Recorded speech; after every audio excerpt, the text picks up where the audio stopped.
Minister, welcome. First time I've interviewed a minister in his own pub. Where are we? Tell us about it. Kochie, welcome to the Quarryman's in Pyrmont. And yes, it is one of my family's hotels. So you're a small business minister who has had a real job in small business. That's incredibly rare. When the Prime Minister rang and asked would I do this, he wasn't set on a name, and I had the opportunity to suggest to him that we call it small and family business because, you know, my family's business is, you know, not small anymore.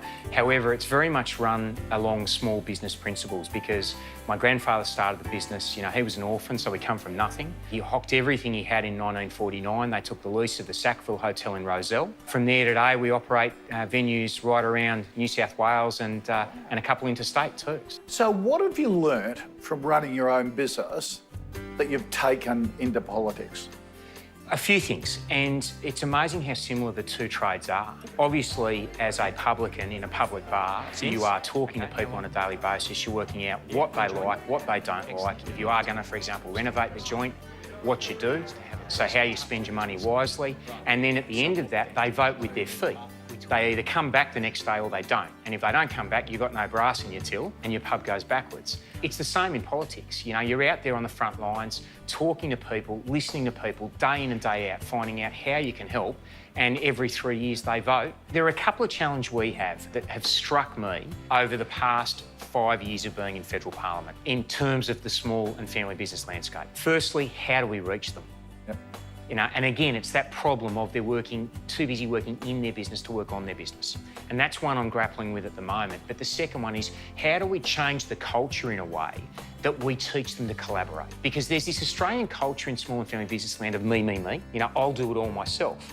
But some of the best examples of turnarounds in small and family businesses that I've seen are where they collaborate with other local businesses and form a supply chain, where they each take parts of a different piece of the puzzle to come up with an end widget that becomes part of a big business's supply chain. And what do you say to your other colleagues who sort of hang out with the big end of town, you know, the Business Council and the multinationals, and they think that's business in Australia?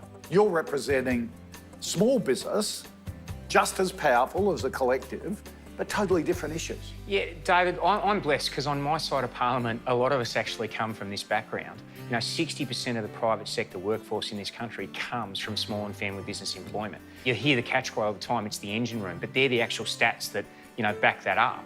The other important thing, business doesn't exist in a vacuum. It's not just one sector versus one sector. What you have, and the reason why I've been arguing so strongly for tax cuts across the board for business, is that in the supply chains of big businesses around this country are truckloads of small and family businesses. I'll give you the best example I've found so far. Qantas, who are, you know, we're arguing should have a tax cut, spend money with 3,000 small and family businesses across Australia. And, you know, if they've got more money in their pocket, that's more money they can spend back with in their supply chain.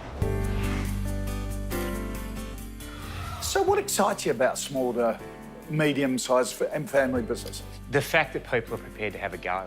If an employee loses their job tomorrow, they look immediately for a new job. If a small and family business owner loses their job tomorrow, they most likely lose their home. They are prepared to put their home on the line. It's not for their own ego or their own sense of wanting to be rich. It's so that they can give their kids more opportunities than they've had. Every business has got to have their 12-month and 2-year plan. What's yours for your portfolio? There are some things that I've been advocating for internally in our portfolio that I'm keen to see delivered. And then in deregulation, we've been working extremely hard on something we call business simplification. And I'll give you a real-life deliverable. I think you'll find this interesting. Yeah, because everyone talks about cutting red tape. Exactly. It's happened forever. Exactly. We really don't ever see it. The reality is, you know, for 116, 117 years since Federation, we've always defaulted in government to a regulatory cap. Yep.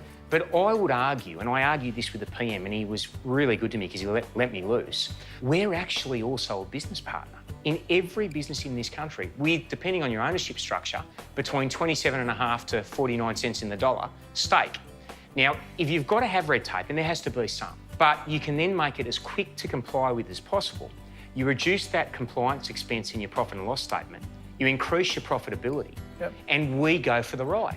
Yep. Okay. Hallelujah. So that's what some sense. Yes. Future of the economy. Solid, has been for a long time.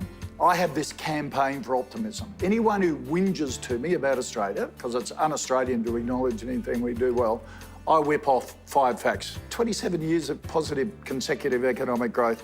Average Australian is the second richest in the world behind the Swiss.